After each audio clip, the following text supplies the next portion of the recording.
Hello and welcome everyone back to Ruslan's Bortnik channel. In English, my name is James Talberg and I'm here again with Ruslan today going to discuss the latest about Ukraine. Ruslan, thank you so much for being here. Thank you so much, James, for helping me with it. Of course, we have a lot of interesting topics and it's an interesting job to do.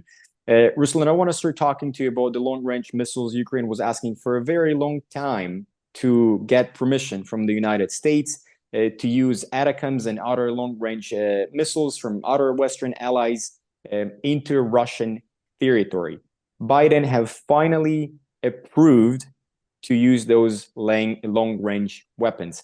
I want to break that situation from two perspectives. The first perspective is the military perspective, right? Because this is a military move that a country will be able to use weapons in a more expanded way. The second perspective is a political perspective, right? So from the first perspective, do you think that now when Ukraine can use long-range weapons into the Russian territory, will that change anything from the military perspective? Because in my opinion, Russia is a huge country from a land perspective. They can simply move all the bases out of the range of those missiles because it's not like they can get anywhere. I think it's 250 to 300 kilometers. The range of ATACMS and Storm Shadows, they're limited by 300. They're not even getting to Moscow, right? So they can simply move the bases out of that range of motion and continue the war as is.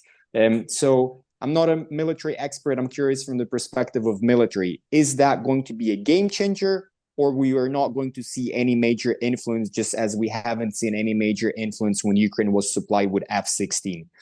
So that's the first perspective. The second perspective is the political perspective. Biden is finishing his cadency in 2 months or less than 2 months, and he's making major political decisions that are going to influence Trump's presidency. What I mean by that, Trump has promised to start negotiation between Ukraine and Russia. He has promised that he will try to end this war.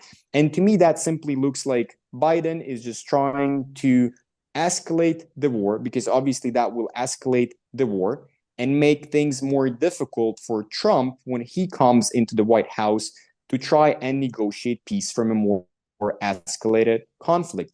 What do you think about those two perspectives? I'll try to split these questions even more varieties and more fragments. More than two. More than two.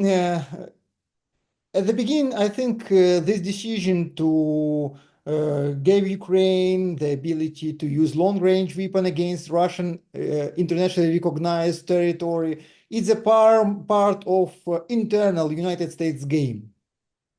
How do you think? Why does Biden need this decision? What for this Biden to make this decision? What for to go to the further escalation is Russian Federation? I think all this. In my opinion, this is not a pro-Ukrainian move. It's an anti-Trump movement. In my personal opinion, that's how it looks like. Even more. Of course, it's anti-Trumpian movement, but even more, I think. Just imagine situation if the Trump will be successful, if the Trump will end the war during the few days after his president's nomination, after the inauguration, and so on. It will be. It's just gonna look horrible. For Democrats. It means that you spend. I was just saying that for Democrats, yeah. Yeah. It means that Democrats almost 3 years. Yes, spent almost 3 years. They spent 200 billion United States dollars. They took part in killing of hundreds of thousands people. But they said this problem is unresolvable. This problem, the existential problem. But Trump just make a signal, and this problem is disappearing. And so it's just going to look horrible on them. It can kill Democrats for the next political cycle in the United States. So of course they are trying not to play against only Trump. They're trying to play against any significant changes of this United States policy toward Ukraine, because it will be a defeat for Democrats, and if this policy will be changed. And if, of course, a high level of escalation will make additional troubles for Trump to find a solution, to make a deal with Putin, and Democrats and Ukraine are hoping that these obstacles, these troubles, will make the Trump not the president of the peace, but the president of the war, and Trump will just continue this United States policy toward Russia and Ukraine in the future. He will become the president of the war, and it will mean it means also an satisfaction of Democrats. No one will be able to say them that they were not right in this situation. So it's again it's a deeper game on the next political level, on the next political time in the United States. Moreover, there is a significant military reason. One military reason, because the situation with Ukrainian troops in Kursk region is worsening, and Ukrainian troops lost almost half of territory which was under their control at the beginning of the operation. Russian pressure in the Kursk region is growing up very fast, and moreover, we are waiting for the use of North Korean troops there. So from the military reason, there is also reason to use this weapon in an attempt to save this Kursk Platform till the inauguration of the Trump, to use it in the future like a object of negotiation and so on. Because before Ukrainian soldiers are in the Russian lands, internationally recognized lands, it means that Russia can say that she is winning this war. It's weakening Russian negotiation position in the future very much. And it doesn't matter how much Ukraine is controlling of Russian territory. Doesn't matter the amount of this territory, but only this sign, only this general situation. Just the fact that they're still there. Yes, it shows that Russia is weak, and Russia is not.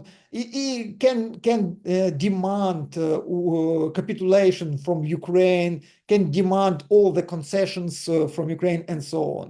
So it's very important. But you saw how Russia answered for this decision of Biden's administration. In that day, when the mass media wrote that Biden's administration made this decision on long-range weapon, Russian president also signed the new Russian nuclear doctrine. New Russian nuclear doctrine. Russia was trying to stop the fulfillment of this decision of the Biden. Hold on, Ruslan. Before Yeah. you get, sorry. Before we get into the nuclear part of that situation, I want to also mention, you mentioned that the potential permission of using the long-range weapons is to help Ukraine to continue holding a Russian territory, so Russia would continue looking weak and it wouldn't look like the front line is. And I'm asking that because if that's the goal, it looks like the tools that they're using are not the most humane.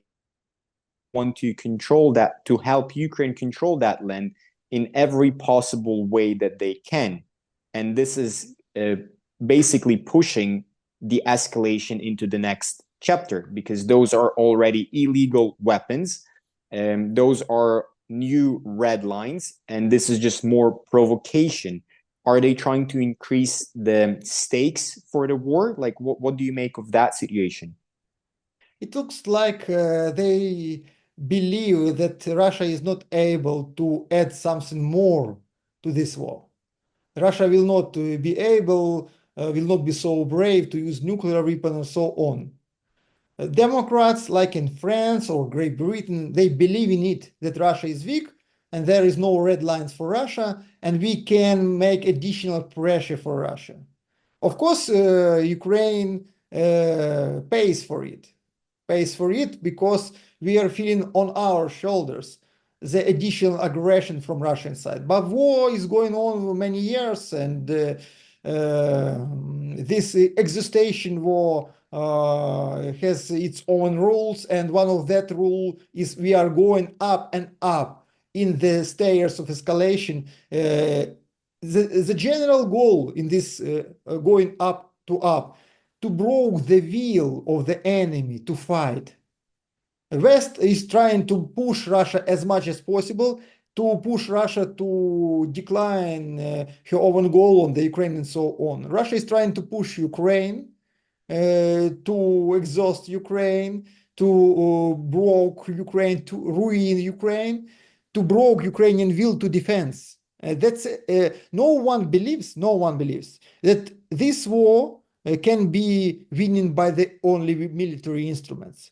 Everyone is trying to exhaust the will of the opponent, of the enemy, or for continuation of this war.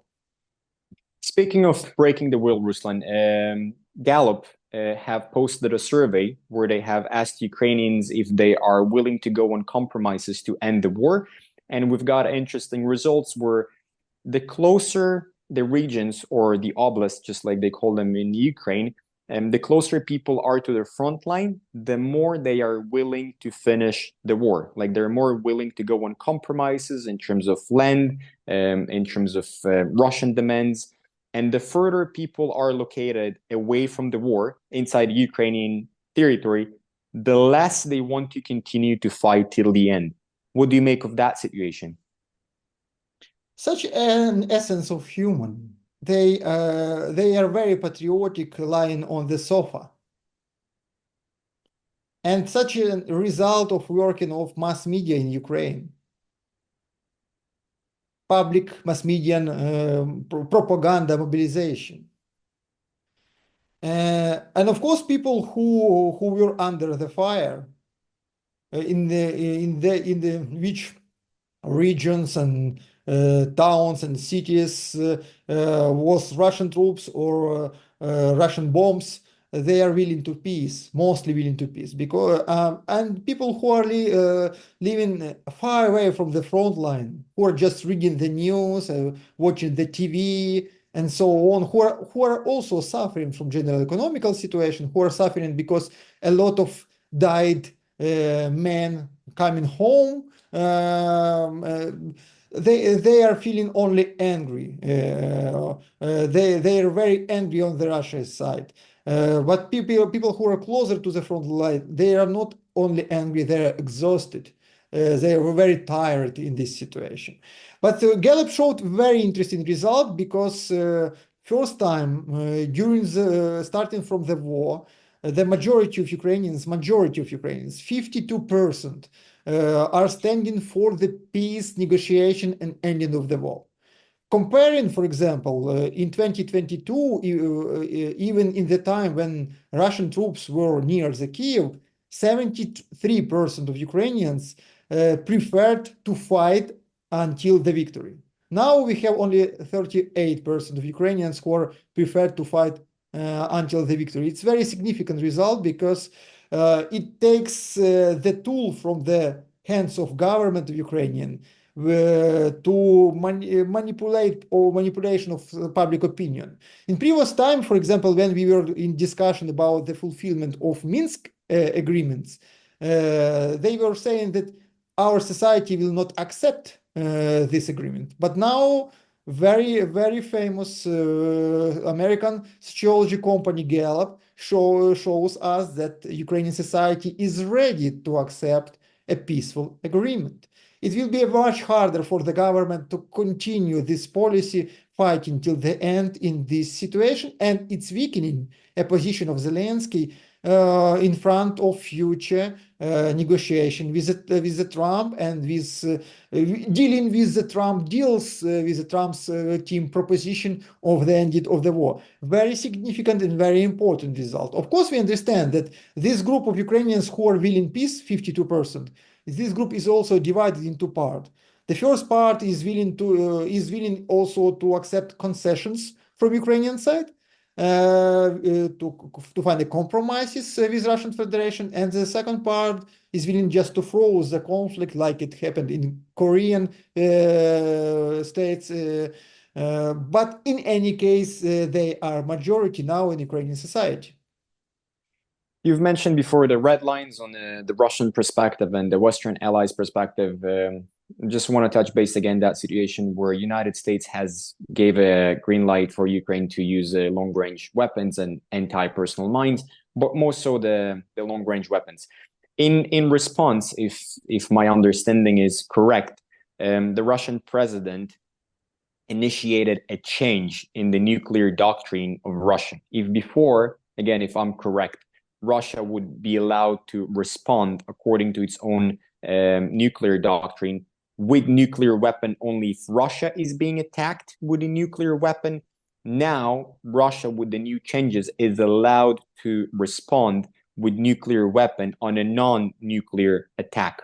In your opinion, what percentage we're standing on now before a nuclear weapon can be used from the Russian side? Uh, it's difficult to say, but I don't have such a figures. But in general, it was a stairs of escalation. Biden made the decision to give Ukraine permission to use long-range weapon.